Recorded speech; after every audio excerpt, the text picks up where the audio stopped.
publication of Rasikraman Das's Be the Smarter You, your app store for success and happiness.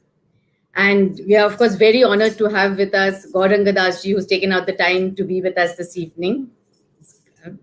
So I'll do a quick introduction of Rasikraman Dasji, and then we'll continue from there. So Rasikraman Dasji is a monk, an author, a life coach. His career path till now has actually been really interesting. He has a master's in technology from IIT Bombay, but then he said he had this spiritual calling which drove him to join ISKCON as a full-time monk in 2011. Since then, he's been a disciple of His Holiness Radhanath Swami, and he stays at his ashram in ISKCON Chowpatty. Rasikraman Dasji also has a keen interest in the application of spiritual knowledge to real life, which has led him to be which is why he's been instrumental in developing the GBC College for Leadership Development and the Bhakti Vedanta Vidyapeeth Research Center, which is affiliated to Mumbai University. He also conducts leadership and life skills seminars for young people and for working professionals. So I'd like to ask Rasikraman Dasji to introduce Gauranga Dasji to all of us. Thank you so much, Himanjali ji. It has been such a wonderful experience working with you and the team. Thank you so much for being part of this journey to bring out this book. I must say that working with the entire team at Simon Schuster's has been such a pleasurable experience. Whether it is your editorial team comprising of you, Sayantan ji, Megha ji, all the marketing team of Mridu ji, Abhay and Shobhita ji. So you all are not only great at what you do, but also great people at hearts. Thank you. It was such a pleasure working with you on this book. And so today, it's a great honor and privilege for me to be able to introduce Gauranga Dasji. So he's a very special person in my life. He has been my friend, philosopher, guide for 15 years almost now. And he has also been the visionary and guide behind many of the adventurous projects that I was able to work on all these years. And those who know Gauranga Dasji know that he believes in creating history, doing things which were never conceived of before or were considered impossible. So many such things, and I was just fortunate to be an accomplice in some of those. And on a formal note, he is the director of the United Nations award-winning Govardhan Eco Village, director of the Bhaktivedanta Research Center, which is affiliated to Mumbai University, director of the ISKCON Mega Kitchens, which you might have heard, director of the Palghar Hunger Free Program, and also he is a member of ISKCON's top administrative body, Governing Body Commission of ISKCON. So really very grateful to you, Gauranga Dasji, that you joined us. You were part of my journey all through, and now today for this book launch too, you have graced us. Thank you so much. Yeah. Thank you very much, Himanjali ji and Rasikraman Prabhu, for inviting me. And it's an honor and privilege to be with all of you. And I congratulate you for this wonderful achievement of coming out with a much needed literature in this genre of self-improvement and self-development and self-transformation, which is Be the Smarter You. Congratulations to all of you. Thank you so much. Thank you. Yeah. So let me start by asking Rasikraman Dasji to tell us a little bit about the book. I mean, would you like to share how this book came about and how did you develop it and all that went on behind the scenes, so to say? Well, it was way back in 2018, and I decided to undergo a surgery for my flat foot. And I was struggling with pain and because of that for 5 years, and then we decided that let's go for the surgery. And the foot surgeries are some of the most complex surgeries, and so there was a lot of uncertainty about it. So I was in some anxiety about it. And the day after my birthday that year, I was supposed to get operated. So as every year, Gauranga Dasji, he calls me on my birthday and wishes. So just to lighten up the mood and uplift my spirits, he just wished me and said, अरे लोग birthday पे cake काटते हैं, तू पैर काट रहा है. People cut cakes on birthdays, you are cutting your leg. And that's his style, just make the mood upbeat. So so that's why I would recommend everyone to read his book, The Art of Resilience, how to deal with challenging situations. So he has taught me that. So anyhow, we went ahead with the surgery, and but then I was put on a plaster for 3 months, and then there was hardly much. I could not move around much. So at that time, just as a hobby, I started writing, and I showed some of those articles to Gauranga Das ji, and he just, as a matter of fact, said that why don't you take up writing more seriously and consider writing a book. Then I was struck and wondering what title, what topic should I write on, what theme. And so I reflected and thought that often people are not able to connect to spirituality or ancient texts because they don't see the connect of these texts and spirituality to their personal lives. They don't see how they are practical and relevant in their day-to-day lives. So that gap was a calling for me, that if I can help bridge that gap to help people see that how these ancient texts logged in, encrypted in Sanskrit language can help people deal with situations better, become better versions of themselves. So then that really spurred me into action, and then that was the beginning of the journey of writing this book. Yeah. Okay.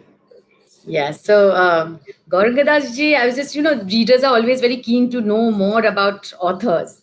So, since you know Rasikraman ji for so long, would you like to tell us something about him, as a person?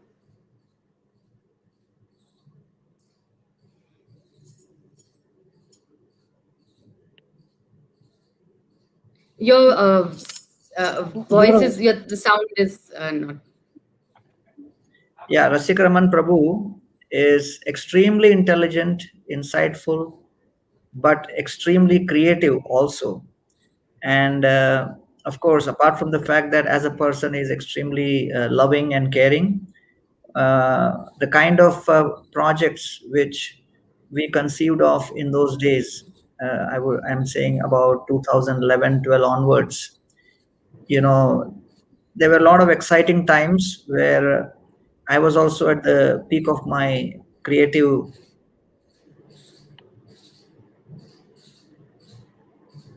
And he would come up with some really amazing solutions which were out of the box. And one of the core areas I would like to focus upon is that practically all of our projects which we were dealing with were all driven by a deep passionate cause. And each may have been different from the other, but it was the common dream that let us make this happen, let us create a solution which will help the needs of the society, of Krishna consciousness, of education and leadership development.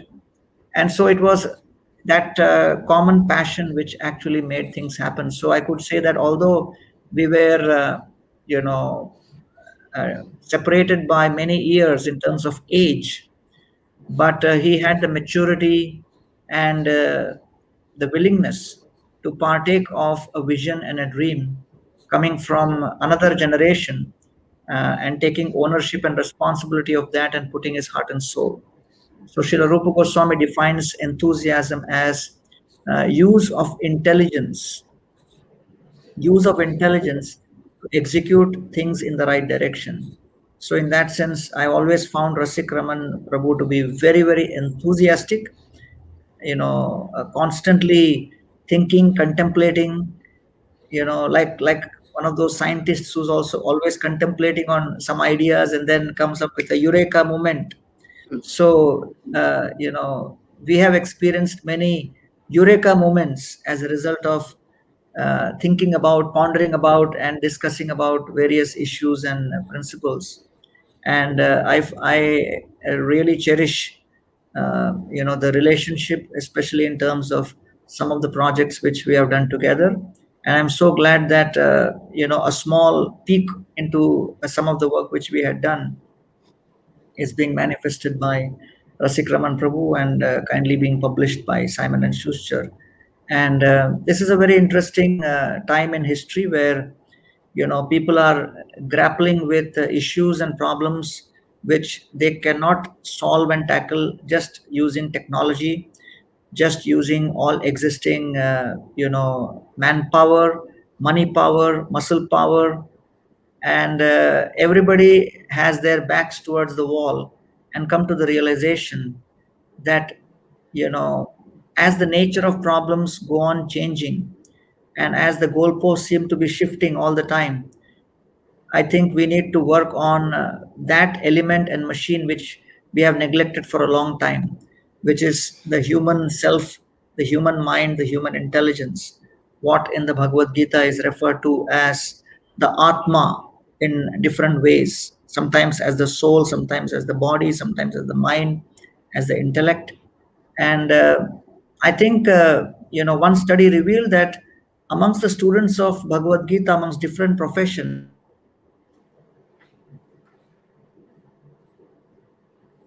be engineers and happen to be engineers, and one of the reasons being that engineers are very much accustomed to cause and effect, and therefore the Bhagavad Gita lays out the amazing connection between the cause and the effect in a very very exhaustive manner, and it has attracted the attention of many highly scientific minded people. And I'm glad that Rasikraman Prabhu, through this book, is trying to create an intellectual bridge, because practically in India, we must say that 15 lakh engineers are created every year. And, it's a fact that in India today, out of 27 crore students in the first to 12th standard, hardly 12% go into the college. 88% dropout rate is there in India. And then we find that out of those who get into college, most of the people who get top ranks in 12th standard prefer to be engineer, doctor, chartered accountant, go into professional streams. And those who seem to be not being able to get any admission in any of those fields opt for humanities. And that's one of the biggest challenges, that we have people in the humanities stream who may not always be there because of interest or choice, but because of circumstances. And then what happens is that all of these literatures like the Gita and the philosophy of the Mahabharata, Ramayana, etc., is being studied by many who may not be really interested in that, but under the circumstances they are doing that. And therefore ISKCON, International Society for Krishna Consciousness, has actually over the last 56 years distributed almost 550 million Bhagavad Gitas and connected literatures, and attracted the attention of highly intellectual people across the world with professional degrees, and high net worth individuals, and people doing all kinds of high end professions.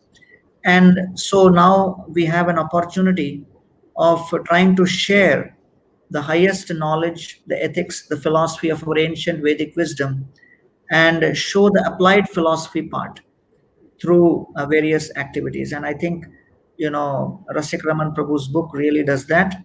It helps someone who may already be an accomplished engineer, well set in his career, having everything in his life except answers to some of the existential questions, and being an Indian, sometimes intrigued about what is this Vedic literature all about and what is this Gita all about. I just hear about it, but I even named my son Arjun, but I really don't know what Gita is all about. So, for that category of intellectual and accomplished people across the world, highly educated, this book would really, act as a bridge which would help them make that connect. So these are my thoughts. Yeah. Thank you so much. That was really very illuminating and it's interesting for all of us to know.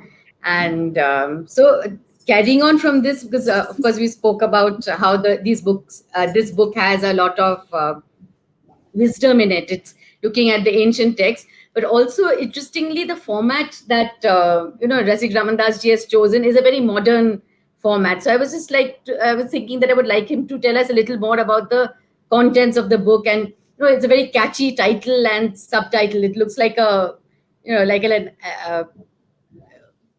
very, like, you sort of wonder how this amalgamation of the wisdom of ancient texts and modern life has happened in this book. So would you just like to tell us a little more about that, Rasik Ramandas ji? Okay, well, first of all, very, very many thanks to Gauranga Dasi for his very, very sweet and kind words of encouragement.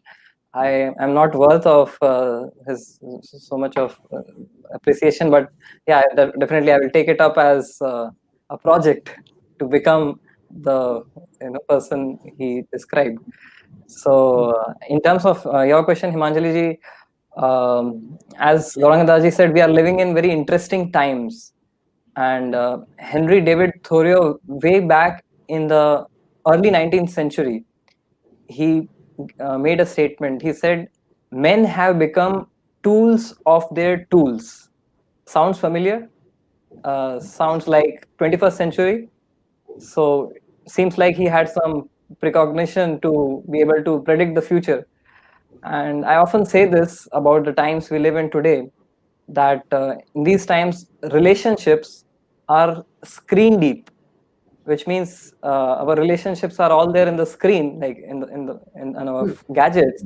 But how many relations do we have beyond the screen, and what is the depth? We may have thousands of social media friends, but do we have a single soulmate friend? Or I have a friend in Netherlands, we may boast, but do I have a friend in my neighborhood whom I can help? So these are questions we should ponder on. And then this is about relationships, then about emotions. In this age, emotions tend to be smiley deep. We send these smileys in our day-to-day interactions. So we send smileys of joy, of sorrow, of support. But then those emotions, often they don't go beyond those emoticons. So we need to actually reflect about, are we developing our emotional intelligence with our analytical intelligence, technical intelligence? So this is another question. And then the third thing, experiences. So we spoke of relationships, emotions. What about experiences? Experiences are selfie deep. You see people going to a beautiful scenic destination, natural place, and immediately frantically searching for a place to get a good selfie to immediately share. Do we take a moment to absorb that situation, that place? If you're on a mountain, just take a deep breath, absorb the place where you are. So we may have the pixels of the camera, they are increasing, but our patience to absorb our surroundings, that is probably reducing. And similarly, then food is tongue deep. We have, this is an age of fast food and slow digestion, more medicines but less health, as they say. And similarly, knowledge is finger deep. Knowledge is at the fingertips, right? Anything you want to know, whether it's a recipe or a navigation for a particular destination, or science or physics, or any particular field, arts, you want to know, everything is available on Google. But the problem is that that knowledge remains at our fingers only.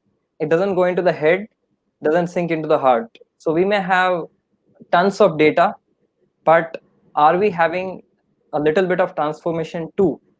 So and finally, character is pocket deep. You can just fill a person's pocket and purchase his character.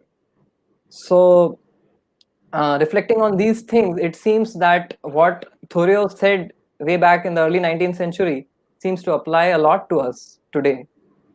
So we are having smartphones, smart cars, smart watches, and even smart houses.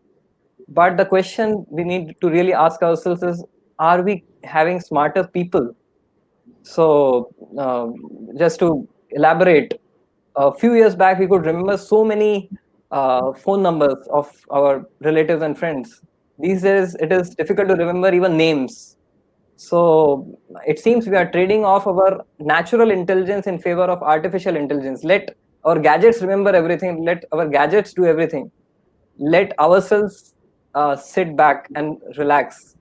So that attitude is actually detrimental in creating that smarter version of ourselves. Wouldn't it be wonderful that if as our gadgets are growing into their smarter versions, we also grew into our smarter versions?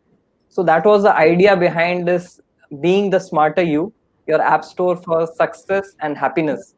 That uh, you know, letting us just as smartphones have smart apps, smart people have smart life apps. So in this book, I have included apps for self excellence, self discovery, self actualization, and emotional well being, relationship building. So there are apps like the Life Compass app, the Mind Power app, the Habits app, Discipline app, Trust app, Forgiveness app, Friendship app. So like that, there are 14 apps, 14 chapters, which give step-by-step models, which if one applies, he or she can become a smarter version of themselves. And this is all what has been shared by research of sages of the yore, and I have just tried to present it in a language which all of us, like especially millennials today, can understand and appreciate. So that is the concept behind this Yeah. book. And and as a person who's read the book and edited it, I can definitely vouch for the fact that he's done. I mean, he's really presented the book really well, and it'll be definitely worth your while to read it. And but one last question for Gauranga Das ji. I was just so you have also written a book, The Art of Resilience, which also sounds wonderful. So and of course now we have this book, and there are many others. And now we have Be the Smarter You. So I was just wanting to ask you that there seems to be this trend of popularity for books by monks. So, what would you say? What would you say makes these books by monks so appealing or even relevant for people today? Yeah. Yeah. I think, like we are in Mumbai. So one of the things which really characterizes big cities is the traffic. And, the traffic is accompanied by the honk of the, cars. Yeah. So the noise is so much, it disturbs the peace. So when the honk is disturbing the peace, so you need some monks to restore the peace.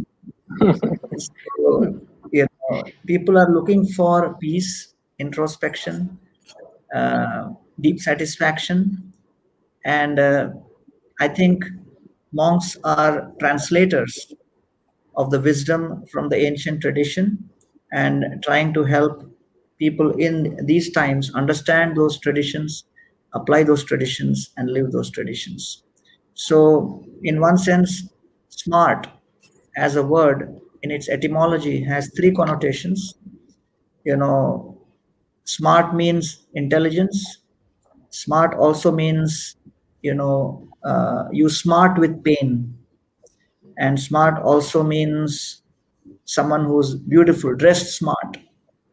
So therefore, my understanding is the be the smarter you helps you become more intelligent, helps you become more tolerant in pain, and helps you become more beautiful by appreciating others' qualities and understanding things in the right context. So, therefore, when people are looking and searching for answers, searching for the right identity, affected by multiple identities and identity crisis, therefore, those who have been working on this, I think, are more in demand. Okay. Yes. Thank you. Himanjali ji, at this point of time, I'm very eager to request Gauranga Das ji to actually officially unveil and inaugurate this book for the all of us. Yes. That will be my pleasure, an honor, and privilege.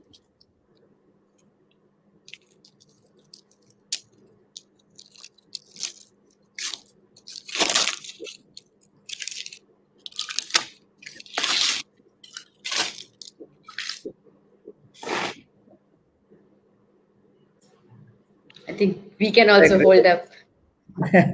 Yeah. So, yeah. Thank you. Thank you very much for giving me this opportunity.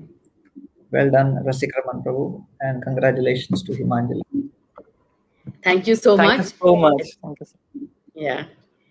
Thank you to both of you for a very enlightening conversation, and you've left us with a lot to think about. It's been very inspiring.